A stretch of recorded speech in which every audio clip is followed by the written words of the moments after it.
अरविंद केजरीवाल पहली बार सरकार बनाने में कामयाब हुए, 70 में 67 सीटें कोई सोच सकता है? 70 में 62 सीटें कोई सोच सकता है साहब? तो उसके बाद से विरोधियों को लगा कि नहीं भाई, ये तो जमीन पे जो है वो काम कर रहे हैं, लोग इनसे जुड़ रहे हैं।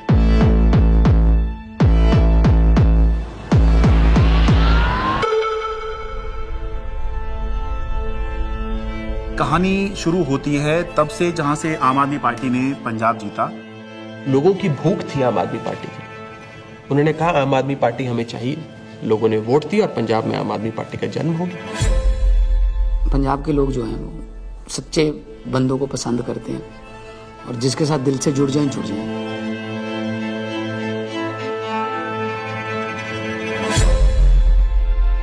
आम आदमी पार्टी गुजरात को भविष्य देगी। गुजरात की 6 करोड़ जनता के साथ मिलके एक नया गुजरात बनाएंगे जिसमें 24 घंटे बिजली होगी। और उसके बाद आम आदमी पार्टी गुजरात में जैसे ही घुसी तो वहां से एक दिल्ली के अंदर हमें चेंज आता हुआ दिखाई दिया।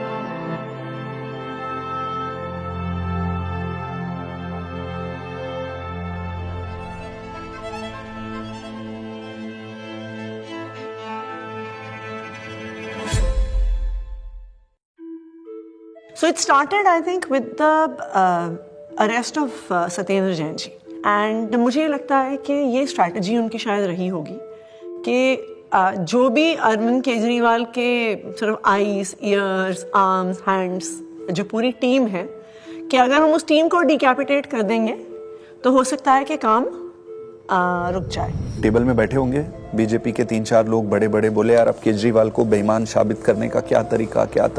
किसी ने आइडिया दिया होगा कि कुछ घोटाला, बोले यार कोई घोटाला कैसे, कोई चिपकेगा नहीं इस आदमी पे। दिल्ली के स्वास्थ्य मंत्री सत्येंद्र जैन को ईडी ने हिरासत में लिया। एनफोर्समेंट डायरेक्टरेट ने सबसे पहले अरेस्ट होने वालों में मैं था।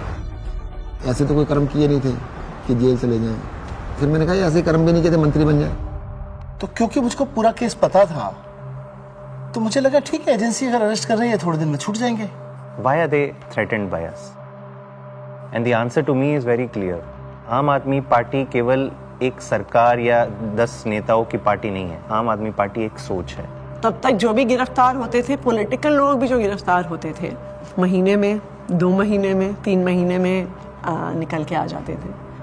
तब हमने ये नहीं सोचा था कि इतना लंबा चलेगा। अब ये जानकारी मिल रही है कि मनीष सिसोदिया को गिरफ्तार कर लिया गया है। इस वक्त की बड़ी सीबीआई बुलाया जाता था, ईडी बुलाया जाता था, उनके घर पे रेड हुई, उनके बैंक के लॉकर पे रेड हुई, दिल्ली सचिवालय में उनके ऑफिस में रेड हुई, उनकी यहाँ तक कि उनके पैतृक गांव में भी सीबीआई और ईडी वाले पहुंच गए थे। देखिए हमें तो पता था कि आम आदमी पार्टी के किसी भी नेता के पास एक भी पैसा नहीं है, और मेरे ख्याल से आज ही ईडी और सीबीआई को भी पता है। मैं तो खुश था कि दिल्ली में एक ऐसी शराब पॉलिसी बनाई गई है जिसमें एक मॉल में 27 शराब की दुकानें थी, वो अब कम हो जाएंगी और सरकार को रेवेन्यू बहुत ज़बरदस्त मिलेगा। तो मैं तो खुश था कि अच्छी पॉलिसी बनाई गई है और कई राज्य इस पॉलिसी को देख रहे थे। पर अचानक इन्होंने चिल्लाना शुरू किया है तो स्कैम हो गया है। अगर एक अच्छी पॉलिसी को ये स्कैम करार देके सीबीआई और ईडी में केस रजिस्टर करा सकते हैं तो किसी भी हद तक जा सकते हैं। मनीष सिसोदिया को ईडी ने गिरफ्तार कर लिया है। तिहाड़ जेल में पूछताछ के बाद मनीष सिसोदिया को अब ईडी ने गिरफ्तार कर लिया है। इससे पहले सीबीआई ने उनको गिरफ्तार किया था और वो इसमें पीएमएलए में 2 ही कंडीशन में बेल हो सकती है।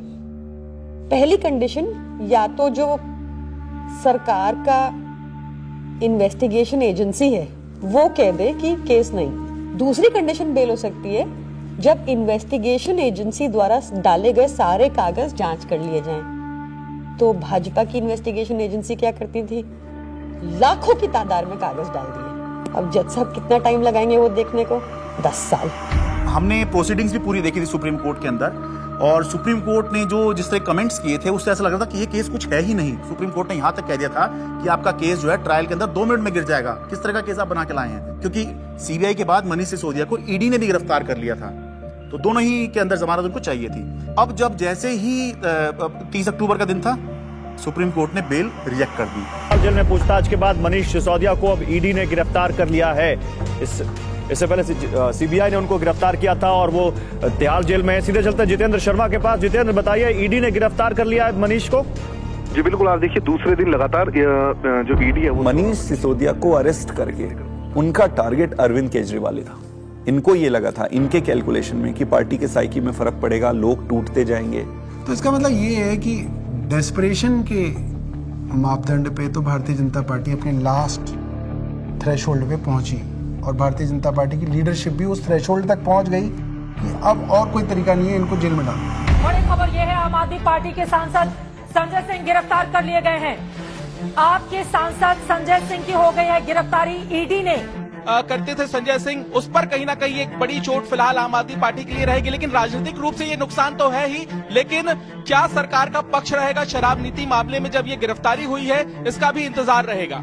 अब ये अपने आप में काफी ज्यादा तो भगत सिंह ने अपनी किताब में लिखा कि उनके छोटे भाई जब उनसे मिलने आए, फांसी की सजा हो चुकी थी तब तक, उन्होंने लिखा कि उन्हें ये फिक्र है हरदम नया तर्जे जफा क्या है। जफा मतलब अत्याचार। उन्हें ये फिक्र है हरदम नया तर्जे जफा क्या है, हमें भी शौक है देखें सितम की इंतहा क्या है। इस सरकार के ऊपर बिल्कुल फिट बैठता है कि ये सितम करने पे आए हैं और हम इनकी सितम की इंतहा देखना चाहते हैं। 2200 करोड़ रुपए की रिश्वत खिलाई अडानी ने। Nothing is going on record. 2200 crore रुपए की रिश्वत आपके अधिकारियों को। संजय जी, 2200 करोड़ की रिश्वत। संजय जी प्लीज। सर वो क्या बोल रहे हैं सर? वो आप इधर बोलेंगे कि उधर बोलेंगे? जिस तरीके से पार्लियामेंट में और पार्लियामेंट के बाहर अगर अरविंद केजरीवाल और पार्टी के वॉइस को एक स्ट्रक्चर करके जनता और देश के सामने रख रहे थे, बीजेपी उससे बहुत इरिटेटेड और फ्रस्ट्रेटेड थी। मैंने तो अपने घर के सामने एक बैनर भी लगवा दिया था कि फक्कड़ हाउस में ईडी का स्वागत है। अब कहानी जो है अलग लेवल पे पहुंच गई। अरविंद केजरीवाल भी ये बात समझ रहे थे कि जब एक के बाद एक नोटिस आ रहे हैं तो देर सवेर ईडी जो है उनको गिरफ्तार करने आएगी। हमारा एक व्हाट्सएप ग्रुप है पार्टी की लीडरशिप का, जिसमें एक खबर आई थी कि ईडी वाले अरविंद जी के घर पहुंच गए हैं 6 फ्लैग स्टाफ रोड पे। एंड मुझे याद है मैंने ओबरॉय के फ्लाईओवर के नीचे से फिर हमने गाड़ी का यू टर्न लिया था और फिर 6 फ्लैग स्टाफ रोड जो सिविल लाइंस में है वहाँ पे पहुँचे थे। मुझसे पहले सौरभ भारद्वाज पहुँचे थे वहाँ पे। इतने में उन्होंने बैरिकेडिंग दोनों तरफ कर दी, बट मैं बैरिकेडिंग से पहले ही जो है वो अंदर पहुँच गया था। मैं वो मेरे को अंदर से किसी का मैसेज आया which was very sad thing to imagine. Arvind Kejriwal ji अपना बैग पैक कर रहे हैं और एक मुख्यमंत्री अपने घर में ही असहाय है, आप सोचिए। और वहाँ जो पुलिस खड़ी है वो उसके लिए नहीं खड़ी है, वो इसलिए खड़ी है कि किसी और को आने नहीं देंगे। उसके यहाँ जो ईडी के जो अफसर हैं वो उसको कह रहे हैं कि अब आप बैग पैक कर लो, आपको अरेस्ट कर रहे हैं। ईडी दफ्तर ले जाया जा रहा है अरविंद केजरीवाल को।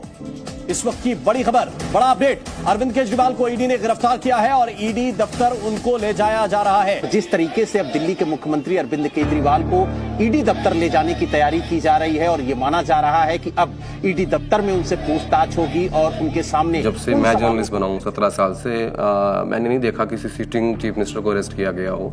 तो मेरे मन में एक बात अंदर से आई कि पार्टी खत्म नहीं होने दी, सरकार नहीं खत्म होने दी। उस समय जो बाहर थे, जैसे संदीप पाठक बाहर थे जो संगठन के काम देखते हैं, हमारे जो कैबिनेट के जो साथी थे, आतिशी थी, सौरभ भारद्वाज थे, हमारे सोशल मीडिया के जैस्मिन थे। तो फिर हम सब लोग हमारे घर पे ही हमने सबको बोला, सब लोग हम लोग वहीं धीरे धीरे वहीं गैदर हुए। अब ये देश को बचाने की लड़ाई है, तानाशाही के खिलाफ लड़ाई है और सभी मिलकर के लड़ेंगे और इस लड़ाई को जीतेंगे। कल 10 बजे भारतीय जनता पार्टी के मुख्यालय पर हम इसके खिलाफ प्रोटेस्ट शुरू करेंगे।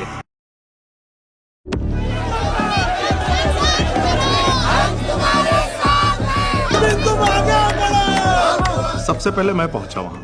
हुआ ये कि लोग पार्टी ऑफिस चले गए और हम और दुर्गेश पाठक जी जो ITO वाला चौराहा है उस पर रुक गए। ITO पे मैं जब पहुंचा तो मैंने देखा कि मेरे सामने ही आतिशी और सौरभ को अरेस्ट कर लिया गया।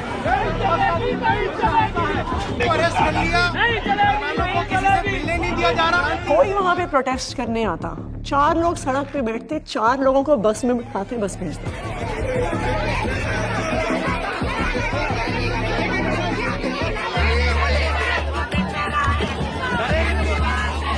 ITO के ऊपर एक फुटओवर ब्रिज है, ऊपर अगर आप जाओगे तो मैं लोकेशन चेंज करता रहता था, तो कहीं एक जगह जाके ऐसे शांत खड़ा हो जाता था, फिर मैं देखता था कौन आ रहा है किधर से, तो मैं देखता था उधर से 20 लोग आ रहे हैं, तो उनमें से मैं पहचान जाता था। मोस्टली मैं ऑर्गेनाइजेशन में काम करता था तो सबके नंबर थे, तो मैं उनको फ़ोन करके बोलता था अभी रुक जाओ 10 मिनट, मैं जहाँ बोलूँगा उस डायरेक्शन में जाना।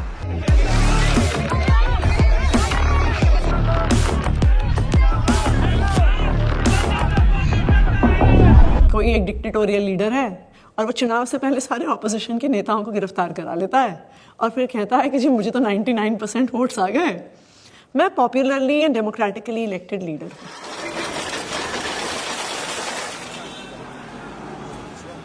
कहना है वाटर, इसको इधर रख सकते हैं बगल में, इस टेबल को इधर रख दो। 2013 में सबसे पहले लोगों ने हमें वोट क्यों दिया? हम तो कुछ भी नहीं थे, कभी कहीं सरकार नहीं चलाई थी, हम तो ये भी नहीं कह सकते थे हमने ये काम करके दिखा दिया हमें वोट दो। अन्ना आंदोलन किया था, तो अन्ना आंदोलन में लोगों ने देखा ये लड़के बड़े ईमानदार हैं, देशभक्त हैं, जिद्दी हैं, किसी चीज पे अड़ जाए तो करके रहते हैं। ये क्वालिटीज जनता को हमारी पसंद आई, इस क्वालिटी को वो खत्म करना चाहती थी बीजेपी, तो उन्होंने कीचड़ फेंकना चालू किया, करप्शन किया, केजरीवाल ने पैसे खाए, एक ताना बना बुना गया, लोगों को ज़बरदस्ती करके स्टेटमेंट्स दिलवाए गए, प्रेशराइज कर करके हमारे खिलाफ झूठे बयान दिलवाए गए। लेकिन कुदरत तो कुदरत है, ये क्या है, बीजेपी कुछ नहीं है कुदरत के सामने। हम लोग कुछ बाहर तिहाड़ के खड़े थे एंड आई रिमेंबर थिंकिंग कि एज ऑफ दैट टाइम हमारी कोर टीम के 5 लोग उस समय उस दीवार के उस पार थे। मेरे हाथ में बहुत कुछ नहीं था, सब ऊपर वाले के हाथ में था, और मैंने अपना अंदर समय बहुत मेडिटेशन करते हुए और गीता पढ़ के बिताया। वहाँ पे सबसे ज़्यादा जो चीज़ परेशान करती है वो होती है अनसर्टेनिटी। उस 17 महीने में एक बड़ा हिस्सा मेरे अंदर उस सिपाही की तरह छटपटाता रहा जो देख रहा था कि उसकी पूरी फौज बाहर युद्ध लड़ रही है, और वो सिपाही जो हमेशा युद्ध में फ्रंट पे होकर लड़ता था वो आज बैरक में बैठा हुआ है। मैंने प्रयास किया कि घर के लोग 6 महीने तक, जब तक मैं जेल में रहा, मैंने प्रयास किया कि कोई मुझसे मिलने के लिए यहाँ पे ना आए, क्योंकि कई बार परिवार के लोग सामने आते हैं मिलने के लिए तो मन में एक अनावश्यक कमजोरी पैदा होती है, तो मैंने इस चीज़ को अवॉइड किया। फ़ोन पे जब वो वीडियो कॉल पे जब बात होती थी, वीडियो कॉल करते थे तो हंसते थे, लेकिन वो हंसी के पीछे कुछ ना तकलीफ छुपी होती है, क्योंकि पत्नी से बेहतर कोई नहीं समझ सकता है। लेकिन हम लोग को लगता है चलो वो अगर दिखा रहे हैं तो हम लोग को भी ऐसे ही दिखाना। तो हमारे जैसे बच्चे भी आ गए थे, तो सारे लोग सब हैप्पी फील करते थे कि पापा हम लोग ठीक है, आप परेशान मत होना और आप ठीक से रहो। एक बारी ना कपिल मिश्रा ने आरोप लगाया था 2 करोड़ का कि सत्येंद्र जैन ने अरविंद केजरीवाल को 2 करोड़ की रिश्वत दी। तो मेरी बेटी स्कूल में पढ़ती थी, तो उसका नाम स्कूल में 2 करोड़ ही रखा गया था। तो बच्चों के लिए बहुत, मुझे लगता है ये दौर ऐसा चल रहा है जिसमें कि बच्चों को भी स्पेयर नहीं किया जा रहा है। फैमिली के अंदर अभी तक क्या होता था कि अगर पॉलिटिक्स है तो 2 पॉलिटिकल पार्टीज़ के बीच में, अपोनेंट्स के बीच में, उसमें फैमिली इन्वॉल्व नहीं होती थी। अब थोड़ा सा लेवल कुछ ज़्यादा ही नीचे आ गया है। नहीं, जब जेल में था तो परिवार को तो मिस नेचुरली करते ही हो आप, और विशेष रूप से जब आपकी वाइफ बीमार हो, आपका बेटा भी केवल कॉलेज में पढ़ता हो। तो उसने चिट्ठी लिखी, उसमें उसने बोला कि अगर आप इस वक्त मेरी चिंता करोगे, अगर आप इस वक्त इस बात को लेके चिंता करोगे कि मैं परेशान हूँ, तो फिर ये मेरी देशभक्ति पे सवाल है। तो मुझे लगा यार बेटा तो बड़ा हो गया। आपने अगर मेरी चिंता में जरा भी वक्त जाया किया तो फिर वो मेरी देशभक्ति का अपमान होगा। That would be a insult to my patriotism कि अगर मैं देश के सबसे अच्छे शिक्षा मंत्री को ये विश्वास नहीं दिला पा रहा कि आप अपना काम करो, मैं यहाँ पे एकदम सेट हूं, आपको मेरी चिंता बिल्कुल करने की जरूरत नहीं है, तो that would be an insult to my patriotism and I felt that, I even feel that today. Phone आता था, 5 मिनट का फ़ोन होता था वो डेली जो आता था, तो उसमें ऐसा तो नहीं है कि मैं ये कह दूँ कि मैं बीमार बहुत हूँ या मैं कुछ भी हूँ, हाँ सब ठीक है, खाना खा लिया, हाँ इतना होता था। जो ड्रेडेड क्रिमिनल्स होते हैं ना, उनको सोलिटरी कन्फाइनमेंट में 2 हफ्ते से ज़्यादा नहीं रखते, उसको इनह्यूमन माना जाता है। तो मुझे लगातार कई महीने तक सेकेंड फेज के अंदर सॉलिटरी कन्फाइनमेंट में रखा गया। सॉलिटरी कन्फाइनमेंट में आप जेल ऑफिसर्स और मेडिकल स्टाफ, इनके अलावा आप किसी से बात नहीं कर सकते। सो आई वॉज ऑल अलोन। आपको चाहिए कोई बात करने के लिए, गप्पे मारने के लिए, अपने मन की भड़ास निकालने के लिए, कुछ भी बोलने के लिए, वो अलाउड नहीं था। मतलब 2 जालियों के बीच में से बात करें, शीशा लगा हुआ है, इधर से फोन पे मैं उधर से हूँ, एक चीफ मिनिस्टर हूँ, दूसरे चीफ मिनिस्टर से मिलने आया हूँ, सिटिंग दोनों। जेल नंबर 1 में मैं था, जेल नंबर 2 में अरविंद जी थे, उसके बीच में एक दीवार ही थी। कभी कभी लगता था आवाज दो जोर से तो हो सकता है पहुंच जाए उधर। कई बार जेल के अंदर जब ऐसे मौके आते थे, ऐसे मोमेंट्स आते थे जब आदमी कमज़ोर फील करता था, तब मुझे लगता था यार मनीष की तरफ मैं सोचता था कि मनीष को 1.5 साल हो गया, उसकी तो वाइफ भी इतनी बीमार है, वो नहीं टूटा, सो हमें भी हिम्मत रखनी है।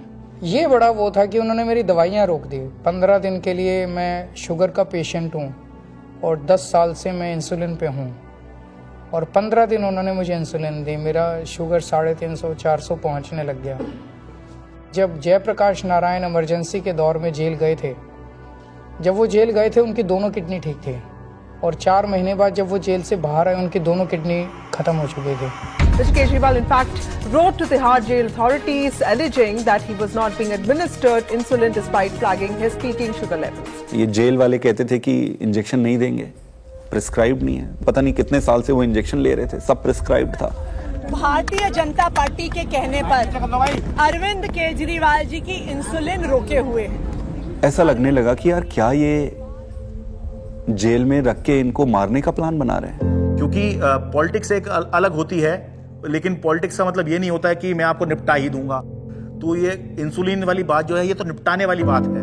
विरोधी होते हैं राजनीति में, लेकिन दुश्मन नहीं होते।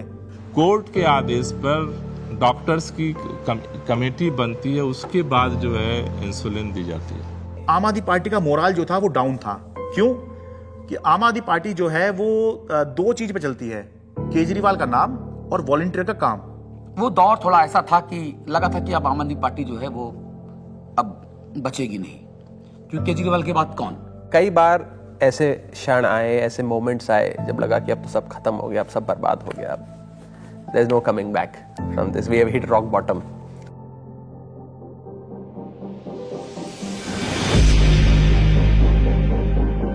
I really admire her for her strength. वो खुद पब्लिक डोमेन में आई पहली बार।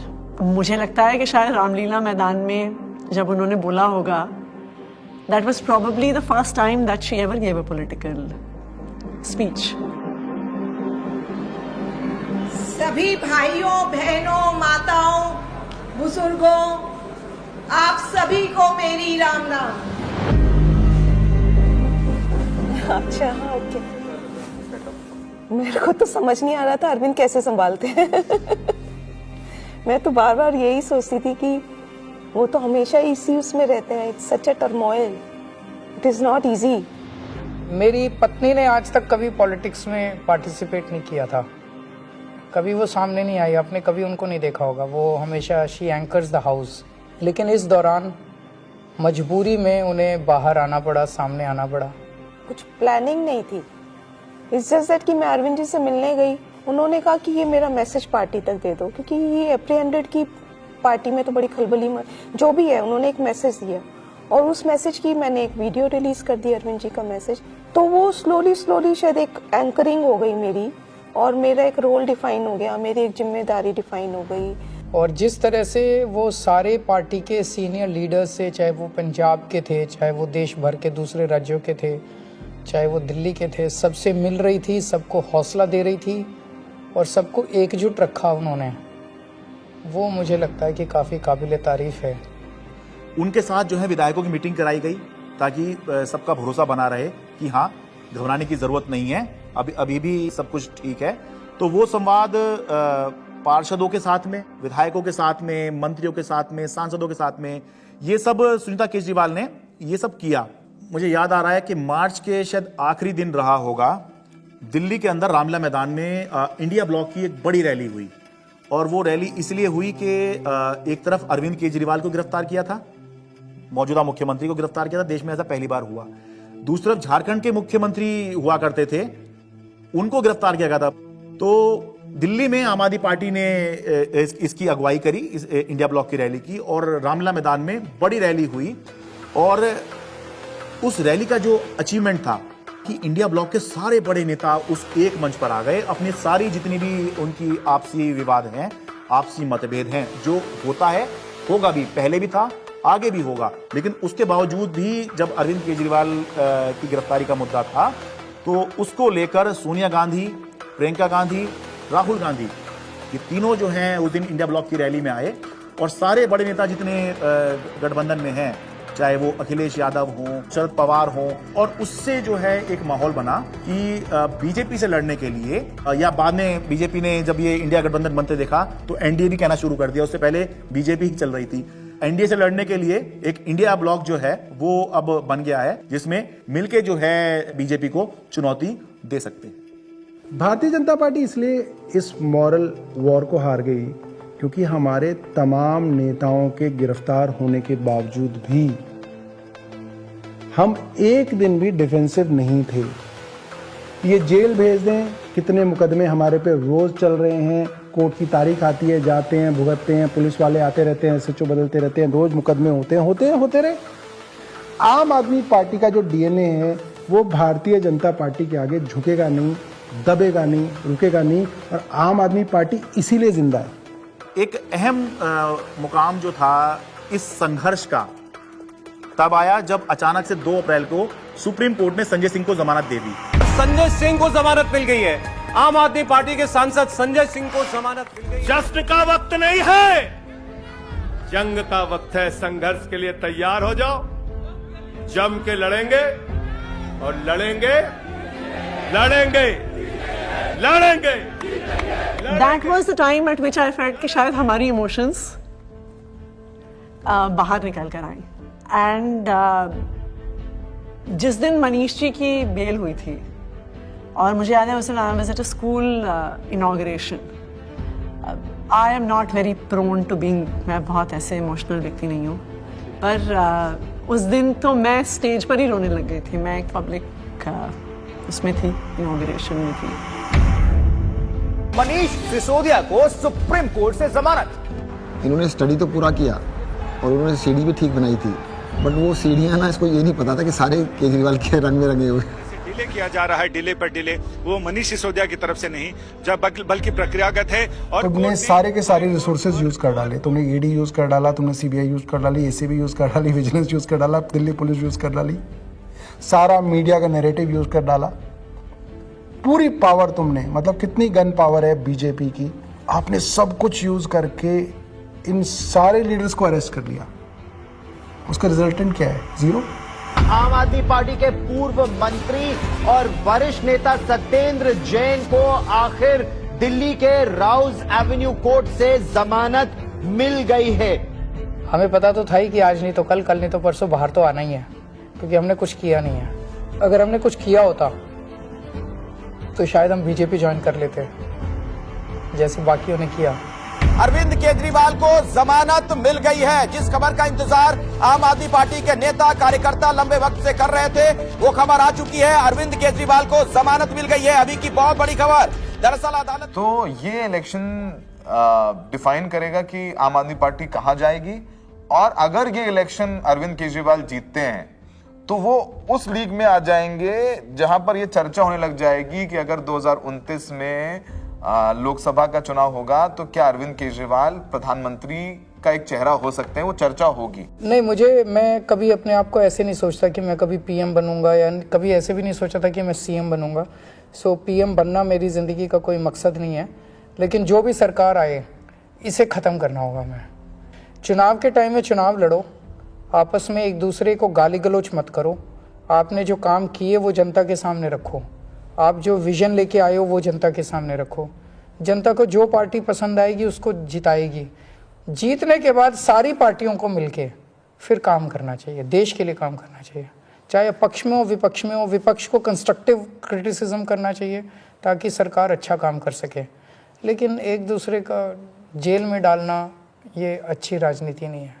मैं दिल्ली की जनता से पूछना चाहता हूं, मैं देश की जनता से पूछना चाहता हूं कि क्या केजरीवाल ईमानदार है कि गुनहगार है? दोस्तों, 2 दिन के बाद, आज से 2 दिन के बाद मैं सीएम की कुर्सी से इस्तीफा देने जा रहा हूं, और मैं तब तक सीएम की कुर्सी पे नहीं बैठूंगा जब तक जनता अपना फैसला ना सुना दे। Did you anticipate his resignation and why did he resign? रुके न जो, रुके न जो, झुके न जो, दबे न जो, मिटे न जो, हम वो इंकलाब हैं, जुल्म का जवाब हैं, हर शहीद हर गरीब का हम ही तो ख्वाब हैं। रुके न जो, झुके न जो, जी रहे हैं इसलिए कि प्यार जग में जी सके, प्यार जग में जी सके, प्यार जग में जी सके। जब हमने पार्टी बनाई थी तब सभी नेताओं और मीडिया ने कहा था कि इनकी एक भी सीट नहीं आएगी, लेकिन जनता ने मुझे मुख्यमंत्री बना दिया। जब हमने 2014 में असूलों के आधार पर सरकार छोड़ी तो इन सब ने फिर शोर मचाया कि आम आदमी पार्टी खत्म हो गई, अरविंद केजरीवाल खत्म हो गए। लेकिन फिर जनता ने हमें 67 सीटों के साथ जीत दिलाई, और 2020 में हमने वो कर दिखाया जो किसी ने सोचा भी नहीं था। हमने अपने काम के नाम पे वोट मांगे, शिक्षा और स्वास्थ्य के नाम पे वोट मांगे। सबने कहा कि इस देश में शिक्षा और स्वास्थ्य पर कोई वोट नहीं देगा, लेकिन जनता ने फिर सबको गलत साबित कर दिया। जनता ने कहा, अगर आप हमारे लिए काम करोगे तो हम आपको पावर देंगे। मैंने तो राजनीति में इतना ही सीखा है कि जब जनता अपना मन बना लेती है तो भले ही उनके सामने कितना बड़ा तानाशाह हो, पूरे सिस्टम की ताकत हो या बड़ी बड़ी पार्टियां हों, जनता सबको ध्वस्त कर देती है। जनता के सामने किसी का अहंकार नहीं चलता, और जनता से बढ़कर कोई अदालत नहीं है। इसलिए मैं जनता के बीच जाऊंगा और अब जनता फैसला करेगी। जुल्म का जवाब है, हर शहीद हर गरीब का हम ही तो ख्वाब हैं। रुके न जो।